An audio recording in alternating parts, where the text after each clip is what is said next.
Hello, today we are going to talk about Qt Creator and its support for debugging QML. So in here I have a sample application from the Qt framework, which is called SameGame4, and it contains QML. It has a JavaScript file with logic, and it has a host C++ file. Okay, so pretty standard for a simple QML application that has very little C++ source code. Okay, so let's see what QML debugging is. The simplest thing that we can do is go into the JavaScript source code and put a breakpoint there, and then we'll start the debugger. Let's make this not take the whole screen.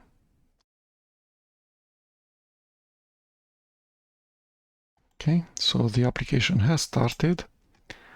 The start new game method function was not called yet. It's bound to this button, new game. When I click the button, the breakpoint will be hit and the execution will pause. Okay, so the debugger has stopped on line 20 on file samegame.js. This thing is signaled in here.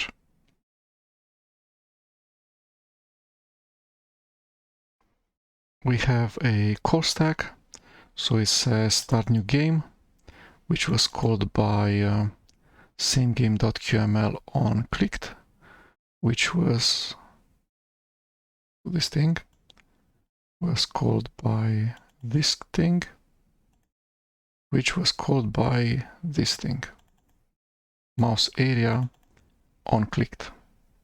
So mouse area on clicked has called button on clicked, which has called samegame.startNewGame. So this thing. Okay.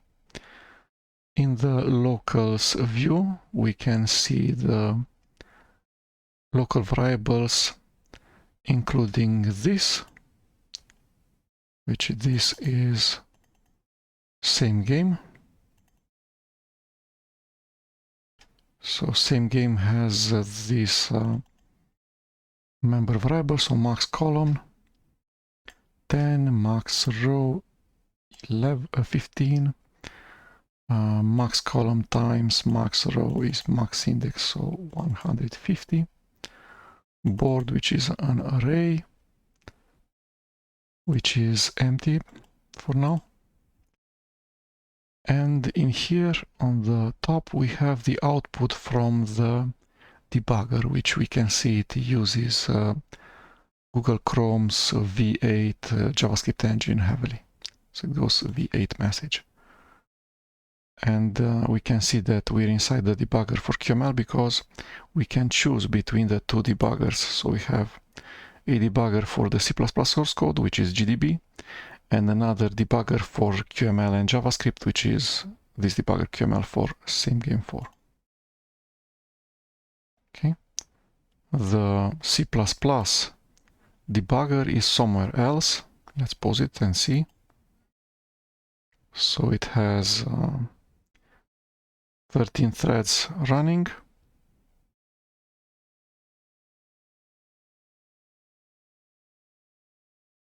Okay. On the first thread, the main thread, we have Q wait condition, which was called by QV4 debugger, which, as you can see, it's the file path is Qt 5.15.2 src Qt declarative src plugins QML tooling QML dbg underscore debugger qv4 debugger.cpp. So inside of Qt declarative, inside of QML, there's a QML debugger.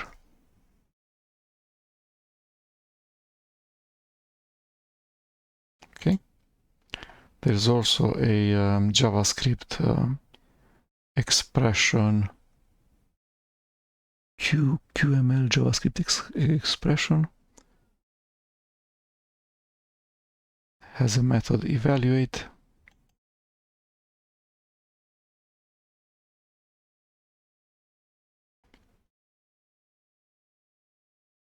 These don't do anything.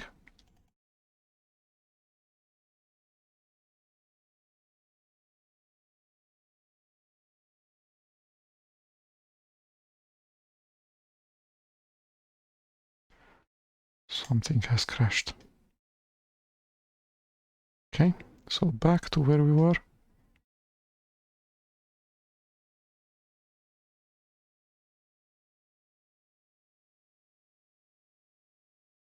Don't over exercise the debugger.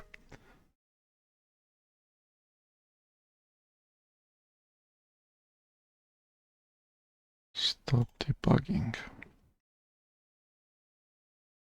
Okay, so let's look at the breakpoint again. So we have a breakpoint at the start new game.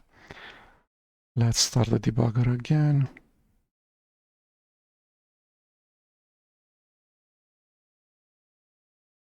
Okay, click on the new game button.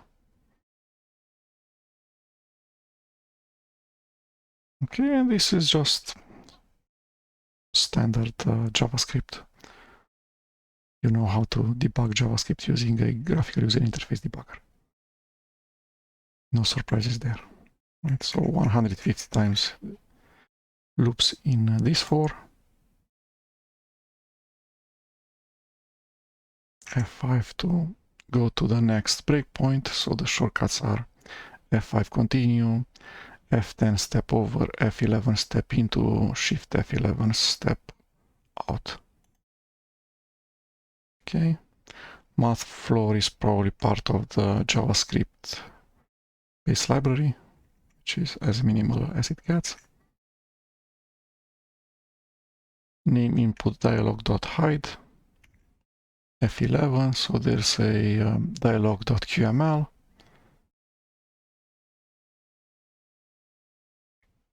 Which has a function called hide. So now we're inside QML, but inside the JavaScript, inside of a QML file. Okay, let's look at the locals right now. So we have text input. Where do we get this thing?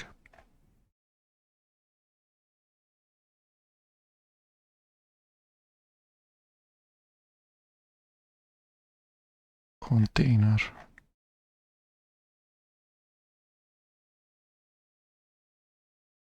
I don't know. Where does container come from?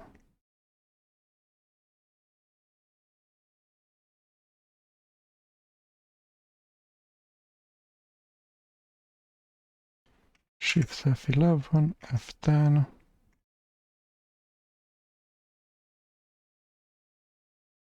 Okay, let's put a breakpoint in create block. F5 to continue. And now we're inside the create block. Column and row are 0 and 1.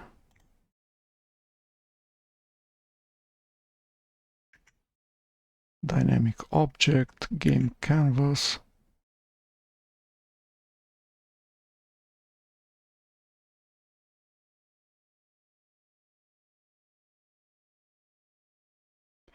This looks like a QML item or something, because all of the QML objects look really similar, and I don't know how to get at, if I have a QML object, I don't know how to get its type or its name or its ID either. What you can do is use the object name. So you can set an object name to all of the objects that you create, and then it will be easier inside of the debugger to see which object is which and which type is which.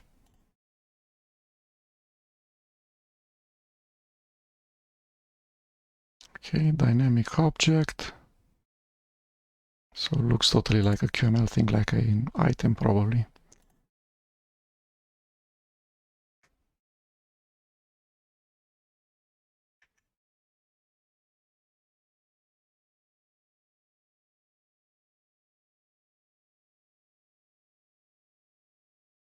Okay, so all of these properties, functions, slots, and signals, and enums, and all of the members of this dynamic object you can use in here, and you can go, for instance, dynamic object dot, I know, clip equals true, and this would be valid because we can see during the debugging that the dynamic object really has a member which is called clip, which is boolean, which you can edit. Oh, interesting. Okay.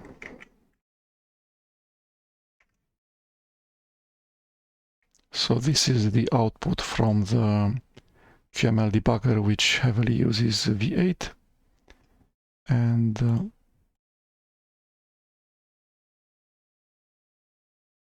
this is the output from GDB. In here you can run GDB commands, and this is the standard output and standard error from GDB.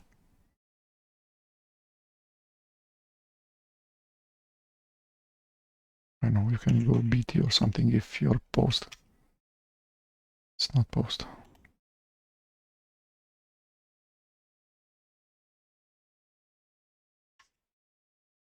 BT. So once you're post, you can run GDB commands.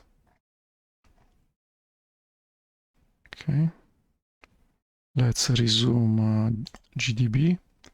Go back to QML debugger and continue what we were doing. Okay, so like this, A, we can debug the JavaScript logic. B, we can debug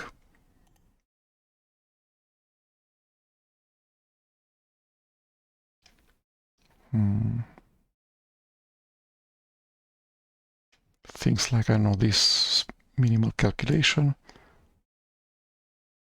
or assignments. This thing, we will not be able to hit this line. Just a second, what's this?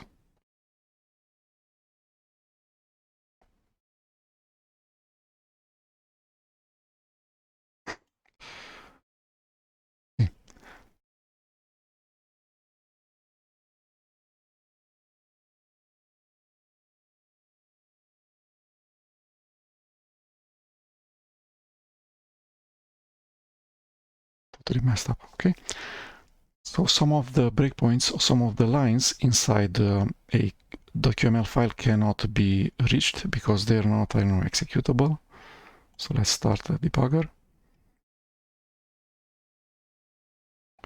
Let's hide these progresses. So they're called debugger log. You right click and you uncheck one of the views that you do not like, or from here, view, views, and debugger log. You check it or uncheck it, checkbox. Okay.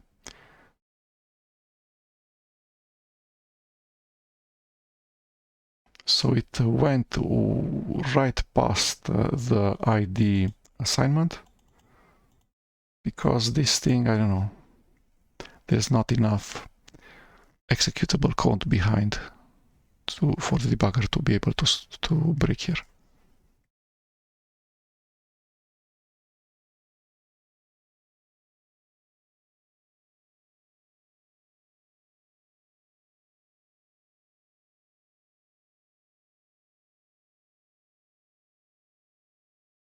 So none of these can be used as breakpoints.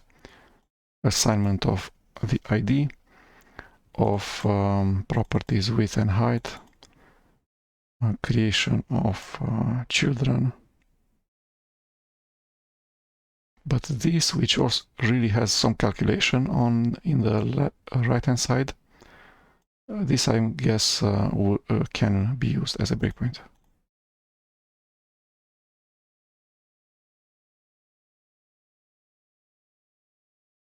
Okay, so because there's some computation in the right hand side, you can break on line 63 and on line 64 also.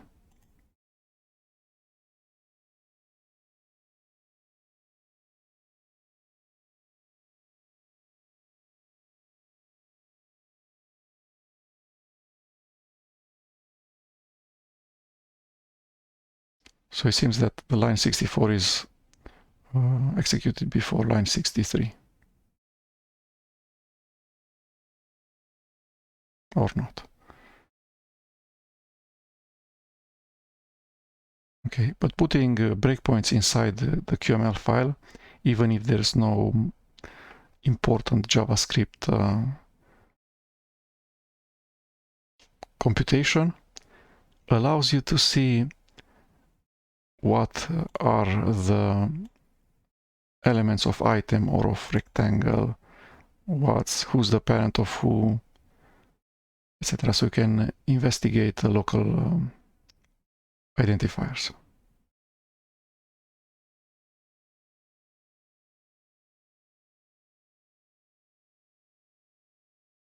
Okay, so locals, in here we're on the line 64 where it says anchors, and let's inspect this thing. So it says this, so this is a QML object, probably of type item. Yes, of type item, you can see it here, because after you look at many variables, you kind of see a pattern in the list of members of that object. Okay, let's demonstrate that indeed this is the object that we're looking at in this locals debug window. So for that we're going to use object name.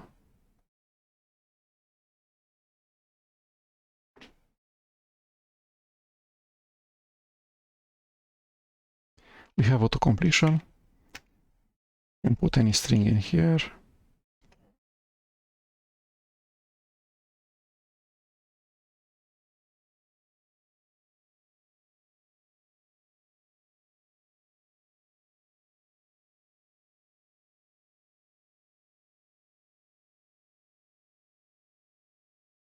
Save.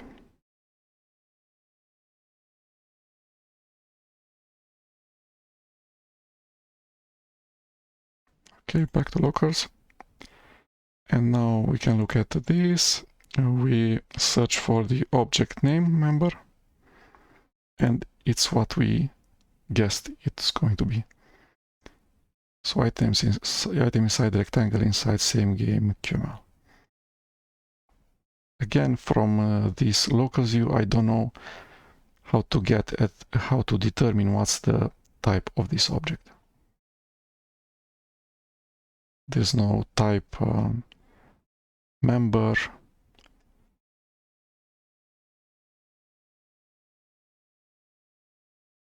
I cannot see item on this column.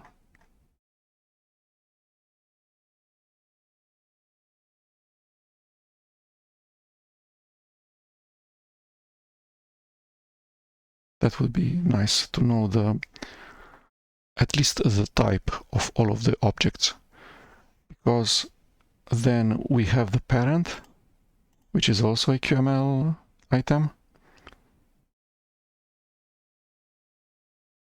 and we can guess what the parent is because it has a width and a height set. So we can see height 720, so it's this object. And width is 490. Okay. And another interesting thing, we're at this, so this is this item, but we say that this item has anchors. So this element of this, and it says anchors top. So this thing, and anchors bottom. Okay. And there's also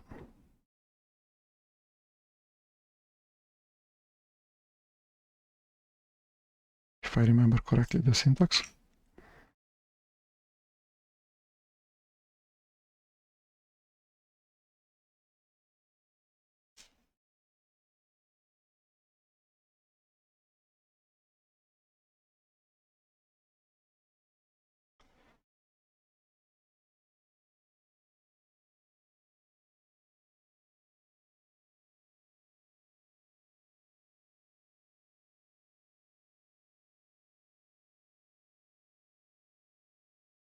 So anchors fill parent.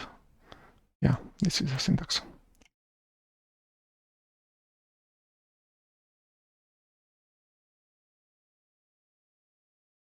Stop. In here,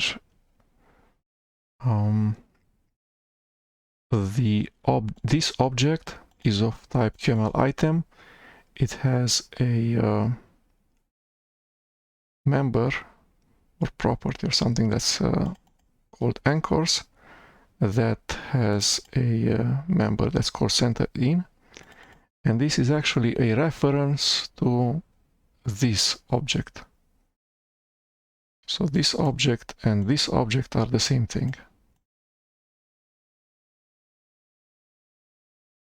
Okay, so now let's see how I got here.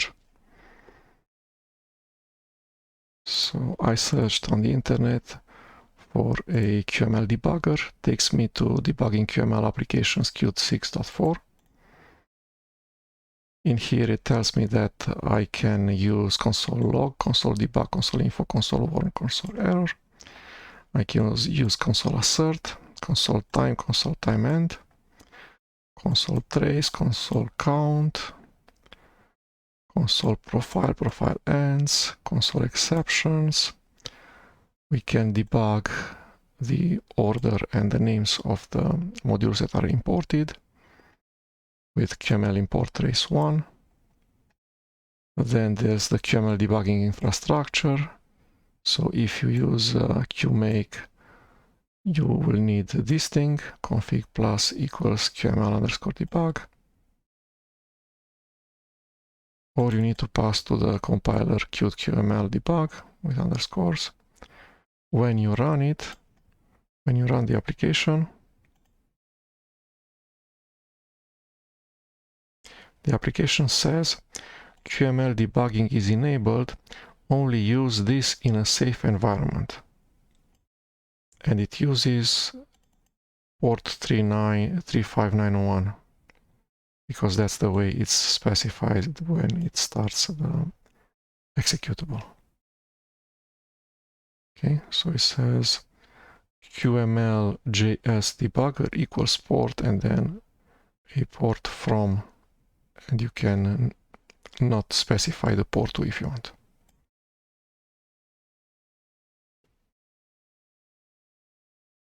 Okay, block prevents the application from running until the debug client connects to the server. That's what you want to do. Okay, then services, which in this case are debug messages, QML debugger, V8 debugger, QML inspector, debug translation.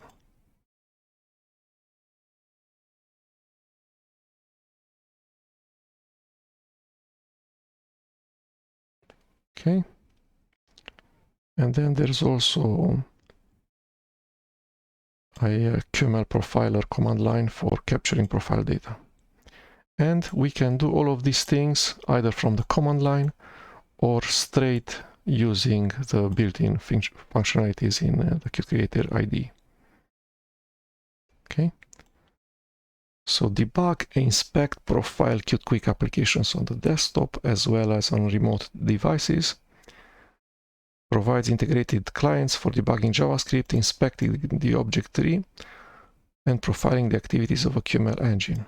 Let's see Qt Creator debugging Qt Quick projects. Okay, we in fact don't need to do anything because the wizards that are used in Qt Creator in order to create projects set support for QML debugging by default. So let's look at such a thing. File closer projects and editors, file new project, Qt Quick application, choose. Let's go with the current date, the current time. Select CMake by default. I needed to install from the Qt website both Qt Creator and Qt 5.15 because I needed access to QML, the executable, to the QML debugger, to examples and tutorials.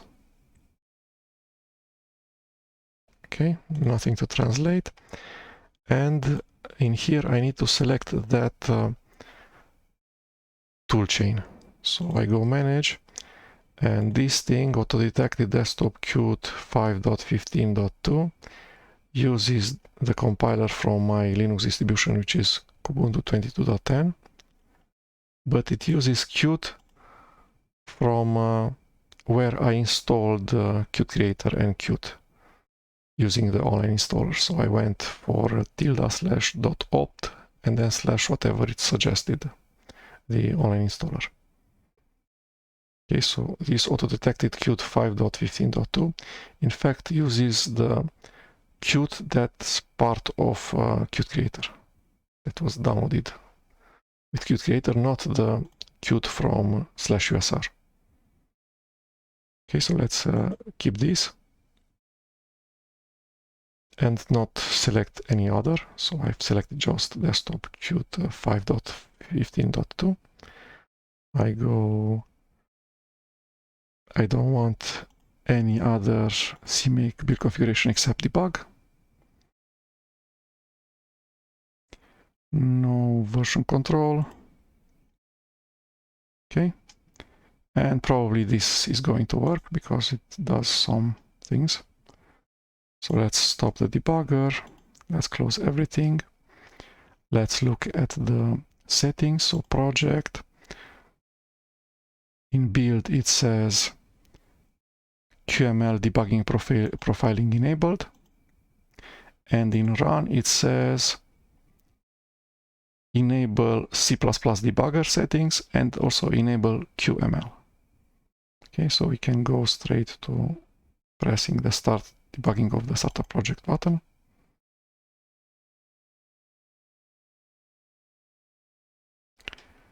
And it's not enough, it didn't touch this breakpoint. So let's put some logic there.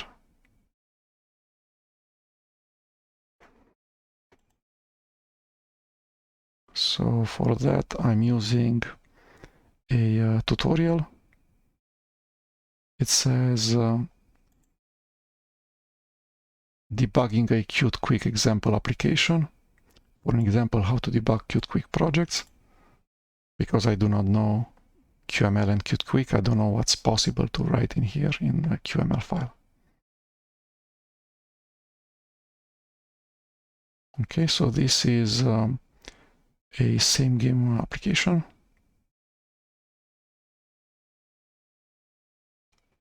But first of all, we should do a simpler application. So let's do this thing. Okay, so this is the most minimal QML tutorial. This is version 1. And I'm going with the next version, which is version 2. So it says there's a QML file called cell.qml. Let's create that. Duplicate file, cell with an uppercase C, because it's important. Okay. In cell, we need to keep the version for Qt Quick, otherwise it will not compile. So this thing will not compile because it doesn't say 2 dot something. So I'm just copying this part, the item.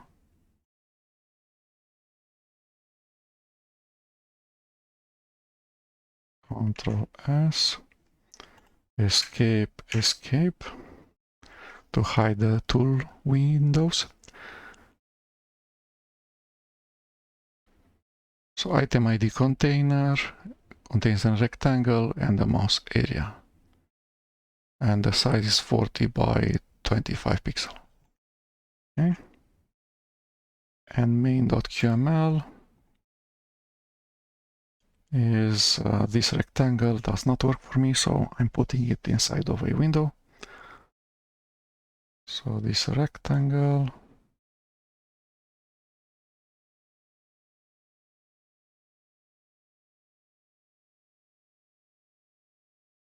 like this. Control S, let's see if it runs correctly. And it runs, it's a bit too wide. So let's make it narrower with 320. Okay.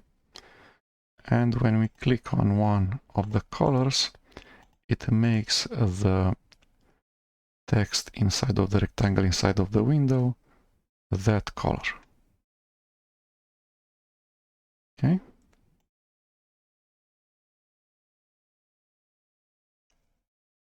So we have just two files, main.qml and cell.qml.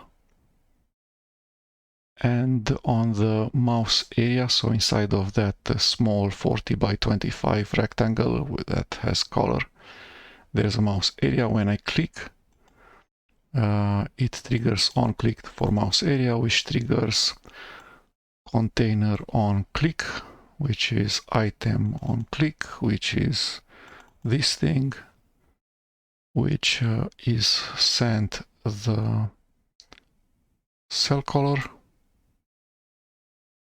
and then the cell color is red, green, blue, yellow, steel blue, or black, depending on which cell. So there's 6 cells with 6 different colors. And the implementation of the event on clicked, as it were, in C#. So it's this block of JavaScript. Let's put a breakpoint in here on line 28, which actually puts a breakpoint on this, in this part of JavaScript. So whenever we're going to click on red, we're going to, the debugger, the QML debugger will break on line 28. So let's see that. Start the debugger. Okay, and we click on red. It breaks on line 28. And in here we can inspect the world. We can see that this is grid. I don't know how, again, I don't know how to determine what's the type of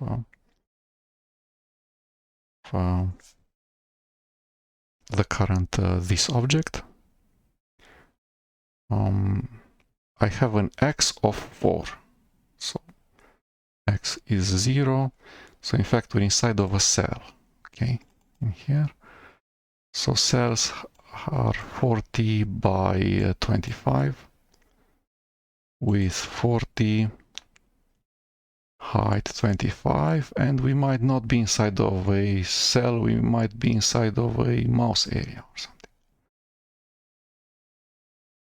Cell. We're inside of the cell. Okay, let's pretend that this is this object, this cell object.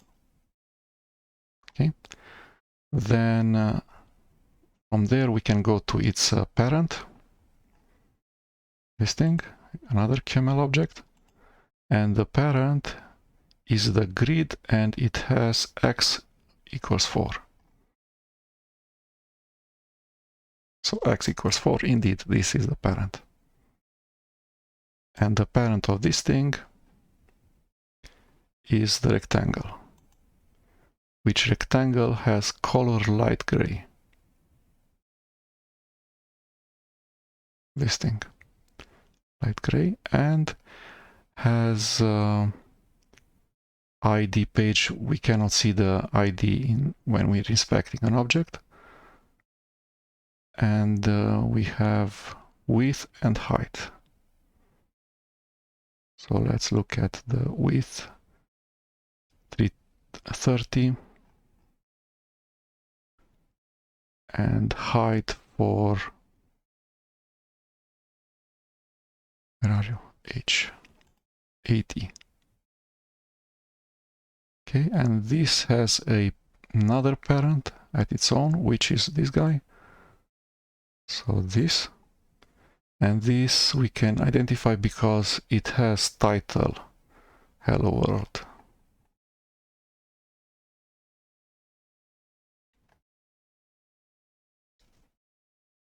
Or not.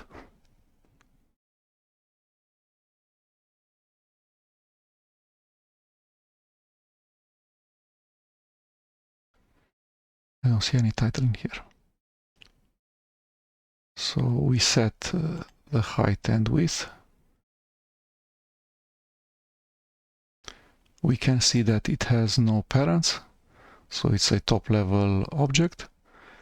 And let's see exactly how it's shown in... we don't have gamma ray in here because we're not on the same Qt version. Let's try anyway.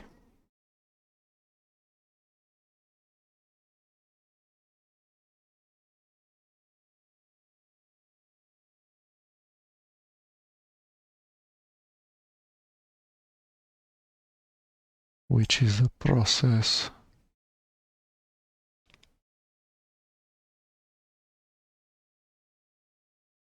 No, this one.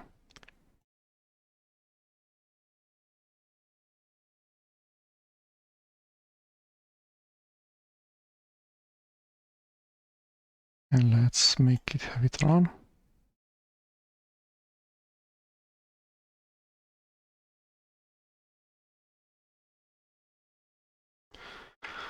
I don't have a matching gamma ray because I'm using a Qt from my home directory, whereas gamma ray is installed from Linux packages and runs from /usr and uses the Qt, was built using the Qt from /usr. Okay. So that's how you can create, you can download the latest version of Qt Creator from the Qt website, create a project of type Qt Quick Application, and that by default has the correct settings such that a QML debugger is enabled. Okay. How did I install Qt Creator? I went to the qt.io website, and from there I downloaded the Qt Unified Linux x64 451 online, so the online installer. This thing is a Linux x64 binary, so I made it executable. Properties, permissions, I set this bit, and then it complains that I have an existing installation of Qt Creator and Qt, so I can rename the old directory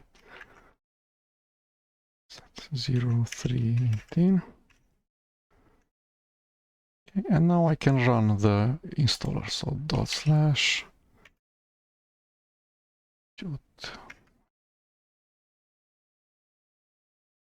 Okay, it asks my user and password that I use when logging into the Qt website.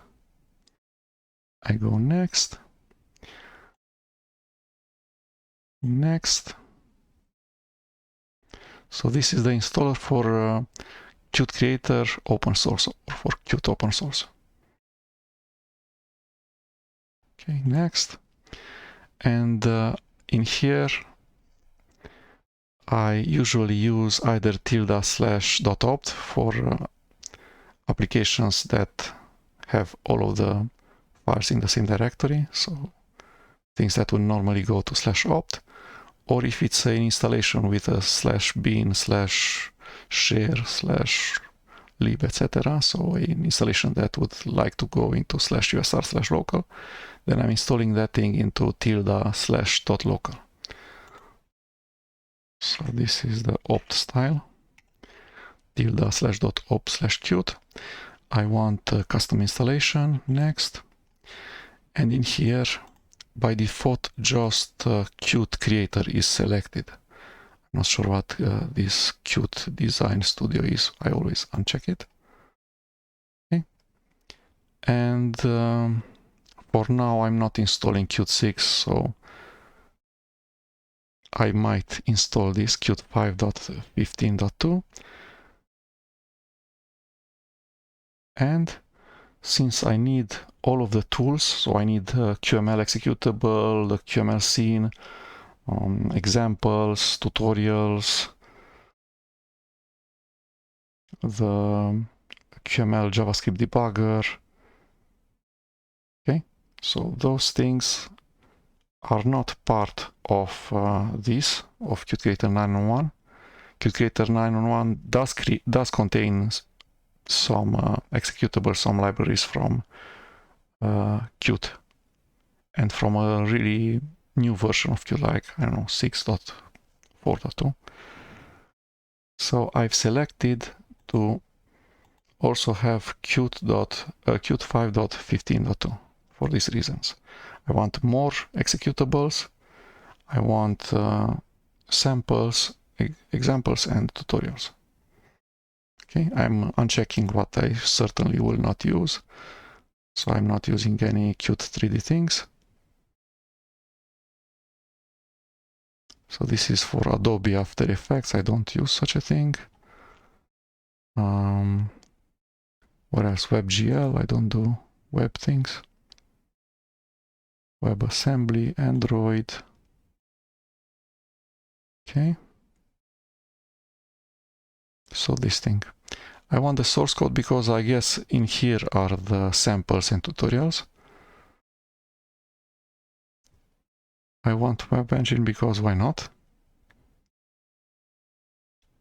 This is most of the Qt executables and libraries.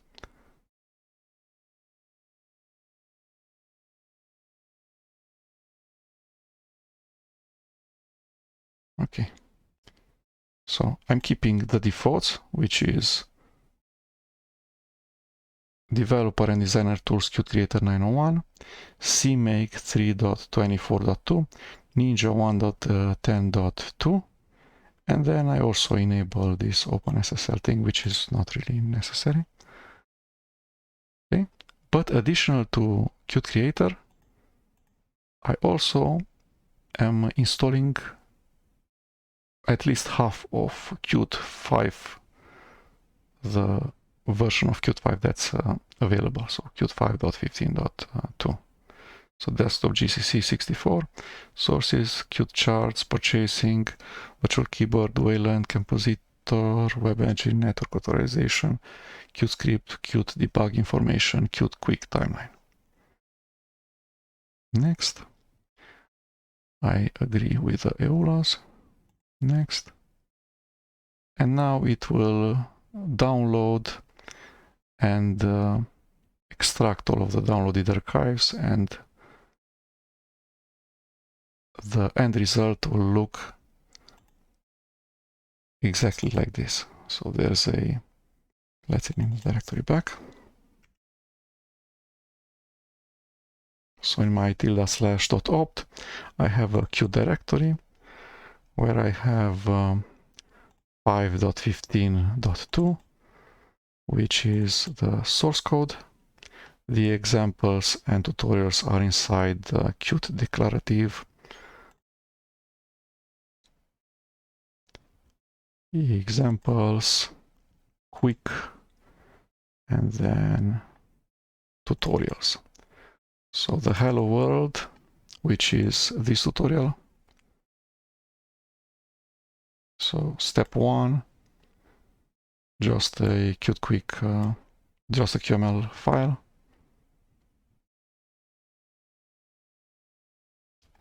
Step 2, a QML file plus a cell.qml file. And step 3, a more complicated tutorial3.qml file, because it does transitions. The transition looks like this. Okay. And the same game, which is the advanced tutorial, this thing, QML advanced tutorial. So it says it assumes that you already have run the simple tutorial, and now you can follow along with the QML advanced tutorial. So we write a game, same game, based on the same game application included in the declarative examples directory. There's a new game button. There's Qt quick states, this behavior, there's JavaScript. Okay. And the previous one had value types, built-in QML types, rectangle image,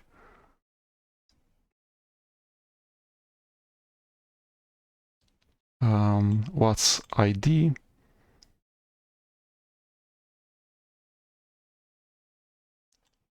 width, height, color properties, other properties such as X and Y. If you don't define them, they use the default values. The text type,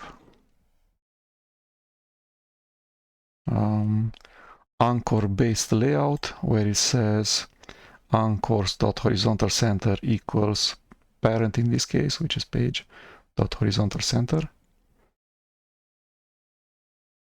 Then it uses font.pointSize, which is dot notation. Then it shows how to use the QML tool. So QML and the name of the QML file, which will run this example. Then it exemplifies QML components, a new .qml file, which needs to have a special name, so uppercase CELL.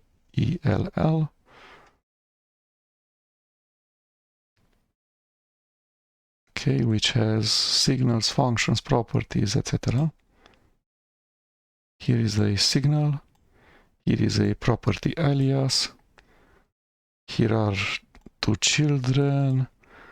And there's the mouse on click that's available on the mouse area type. Anchors fill parent.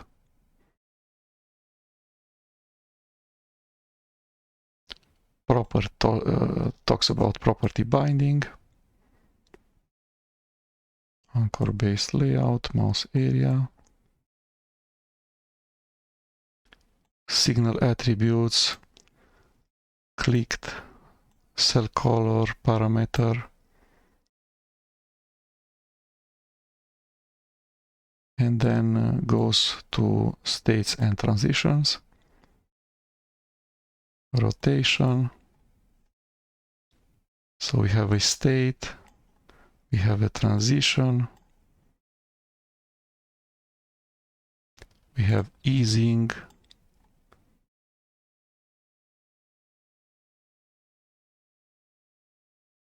parallel animation, sequential animation. states and transitions. So a ton of QML concepts covered in just 3 versions of the simple tutorial. Okay. And this is the rest of the web page for debugging a Qt Quick example application in Qt Creator. You can put breakpoints. You can start debugging or F5.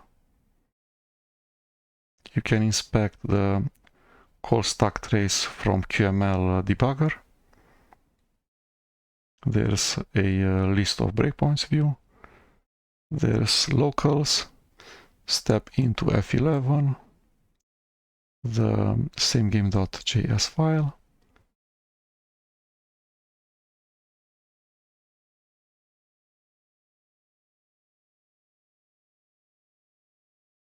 You really need to make sure not to start the debugger many times. So it's very easy using Qt Creator to start the debugger twice or 3 times.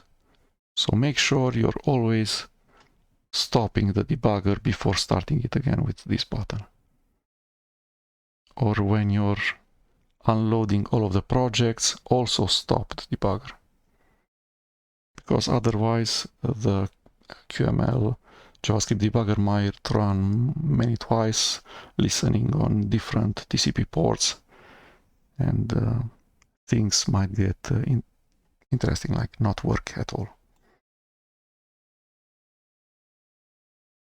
Okay, and there's also the QML debugger console.